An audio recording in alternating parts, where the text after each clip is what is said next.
right, this morning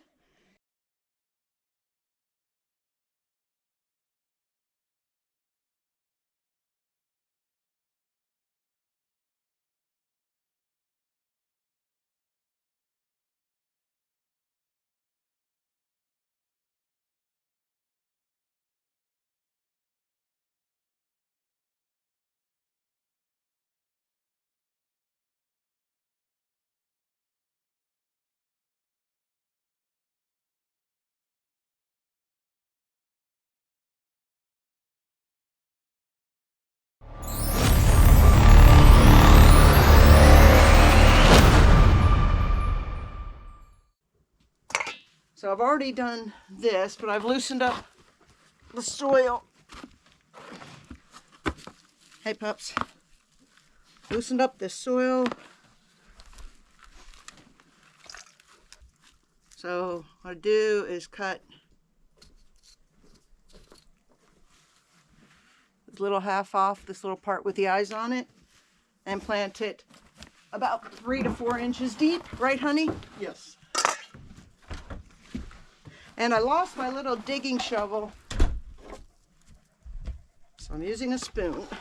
I even have a spoon for digging, but I don't know where that went either. So about 3 or 4 inches deep, and I can get 4 potatoes in a pot like this.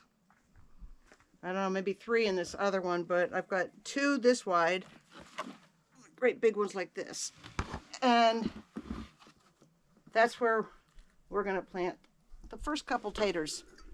Well, first 4 taters.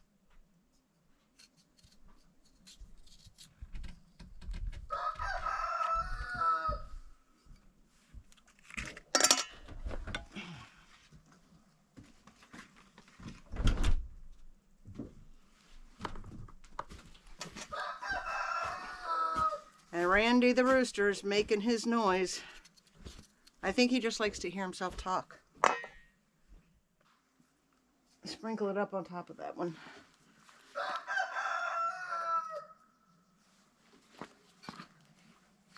We're not doing much of a garden this year because we have too many projects we need to work on, and we have to move the greenhouse someplace else.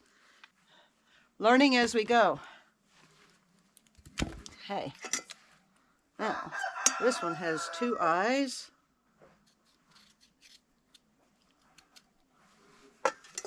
So let's get that down there.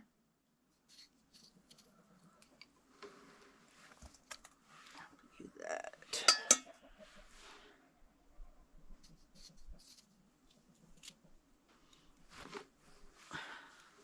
Okay. So this dirt to help sprinkle. And yes, I'm gardening without gloves. Because, you know, I do have gardening gloves, but there's just something about the feel of the dirt that is so peaceful. Even when you have drilling going on out here too, it's still peaceful playing in the dirt. I mean, when you were kids, didn't you like playing in the dirt? Okay, I've got 2 more of these potatoes, and then I'm going to bring out my purple potatoes, but first I need to go get some more pots with dirt. Okay, next are my purple potatoes. And if you're wondering why I let them get to this point, it's because I got to Fairbanks pretty much when the last time I was going to be able to go was, and brought back potatoes to eat, and then let the rest of them go to seed, or whatever you call this, because I wanted to try planting them out here this summer. And the problem with getting potatoes out here is we have a shoulder season where we can't leave from like April till June, and that's when everybody's got their seed potatoes already. So these have gone way to seed, but we're going to see how well this works out.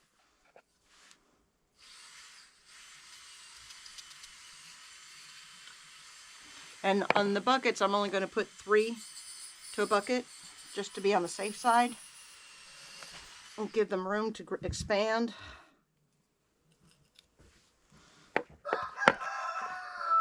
Look how beautifully purple they are. Aren't they gorgeous?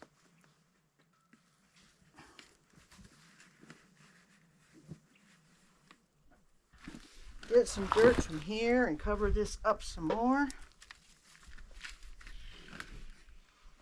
There, one bucket done. Go to here, okay.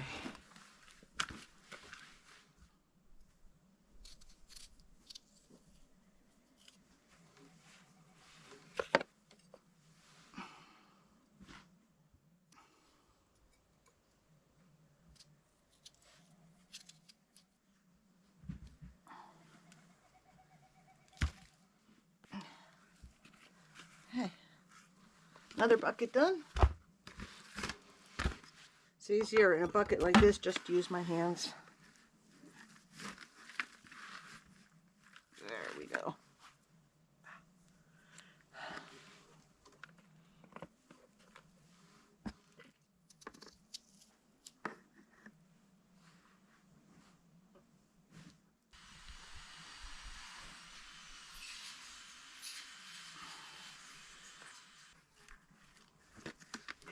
Okay, another bucket, and then one more black bucket. I have to get another bucket, I think.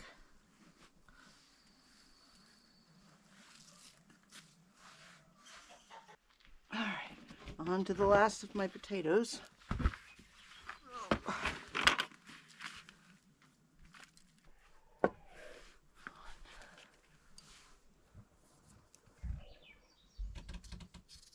Looks like I got a low glycemic in here somehow. That was how they came in the bag, so I'm guessing that somebody put them in the wrong bag. Okay.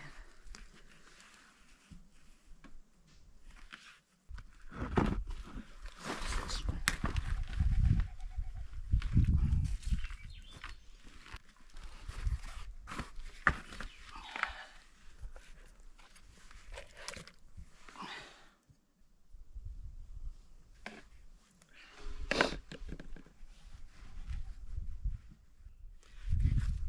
One more, and then the final one for the little odds and ends pieces. These are little tiny eyes. I don't know if they're going to grow or not, but what the heck. I have the pot here. Might as well plant them. All right. Potatoes are planted. Now to get my labels so I know what's what. And there is my potato patch.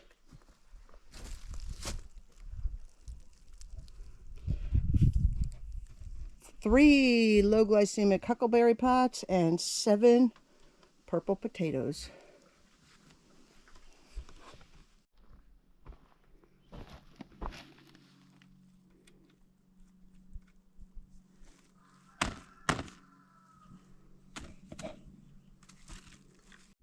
These directions are not written in English. I mean, they're written in English, but they're written in English by people of which English is not their native language.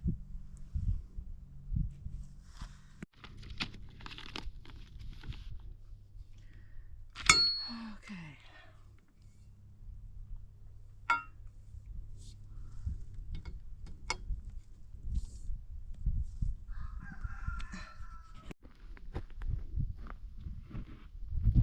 All right, I have my mini trampoline all set up. It's all done. It's pretty cool, and jumping on this is sheer heaven. It is nothing like the little cheapy one I'd bought at Walmart years and years ago.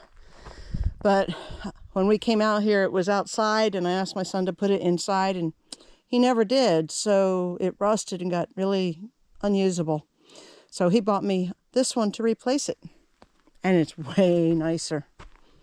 So I'm working on my gym, and one of the difficulties I have found is that this pole here is just way too big for my hands. I actually can't grasp it. So, oh, and not only can I not grasp it, but I need a stool to stand on. And the problem here is this stool, this ground, whoa, this ground, it sinks. That leg sunk right down into there.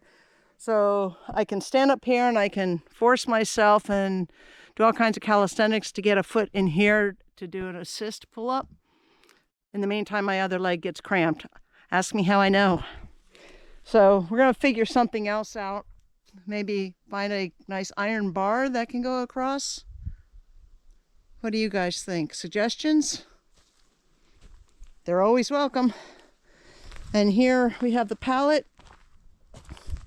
We're going to get a piece of plywood to put on top of it to make a platform, and I can do my free weights here. I also have a bench, a flat bench, and we're going to bring that out here, but it was kind of awkward to try to get it over here on my own, so Jed's going to help me. So at another point, I'll do a video showing various exercises that can be done on the mini trampoline.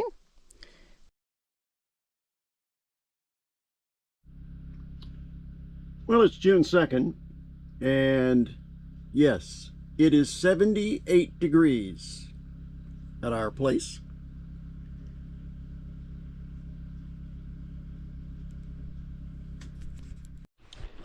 Alrighty, an absolutely beautiful, gorgeous day going on today, and I don't even know what day it is. I think it's Thursday, something like that. And this is no fun. Trying to get down into the boat.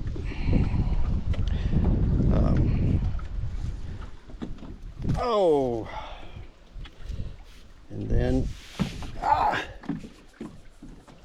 not have the boat fly out from under my feet.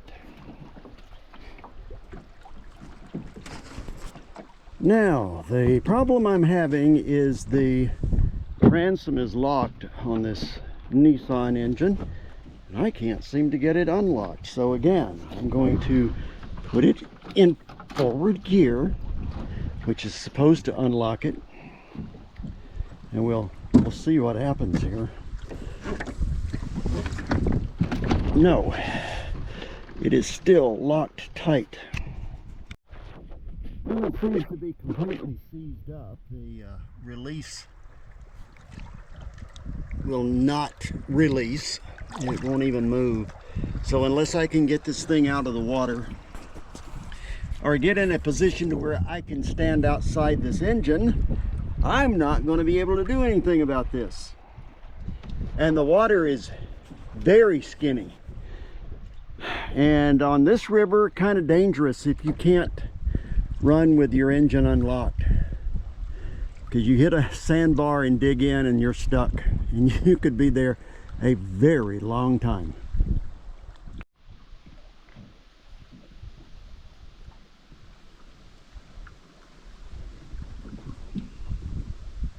We're going to move the boat back over to where it used to be. Of course, I didn't untie everything. So I can untie. No.